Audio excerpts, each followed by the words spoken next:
Hello everyone, কেমন আছো সবাই? আজকে তোমাদের সবার পছন্দের একটা রেসিপি নিয়ে হাজির হয়ে গেলাম। এটাকে রেসিপি বলবো না কি বলবো আসলে জানা নেই, বাট তোমরা দেখতে থাকো কন্টিনিউ ভিডিওটা।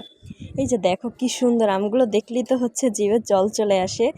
আর এগুলো খেতে যে এত মজা গাইস, কি বলবো। কাঁচা আম আর সেটা যদি মাখানো হয় তাহলে বিষয়টা কীরকমের হয় বলো তো তোমরা। যারা আচার খেতে পছন্দ করে তাদের জন্য এগুলো তো জাস্ট কি বলবো, মানে কিছু বলার নাই। আর হচ্ছে এই যে দেখো এদিকে হচ্ছে আমগুলোকে মা হচ্ছে খোসা ছাড়িয়ে দিচ্ছিল মাখানোর জন্য। আর যারা হচ্ছে আমপ্রেমী বলতে পারো তাদের জন্য এটা যে কি পরিমাণ একটা সুস্বাদু খাবার সেটা বলার বাহিরে। যেহেতু আমি আমপ্রেমী ঠিক আছে, বাট পাকা আমপ্রেমী, এটা কাঁচা আমপ্রেমী মোটেও না। তো যাই হোক, তোমাদের সাথে এই যে আমগুলো হচ্ছে খোসা ছাড়ানো হয়েছে সবগুলো, আর কাটানো হচ্ছিল, ওগুলো হচ্ছে আচার দেওয়া হবে। আর কিছু আম হচ্ছে মাখানো হচ্ছিল। এই যে বাবা হচ্ছে ভালোভাবে মাখাচ্ছিল, এটার ভিতরে অনেক কিছু দেওয়া হয়েছিল, আমি আসলে সবটা ভিডিও করতে পারিনি। তো যতটুকু ভিডিও করলাম ততটুকু তোমাদের সাথে শেয়ার করছিলাম।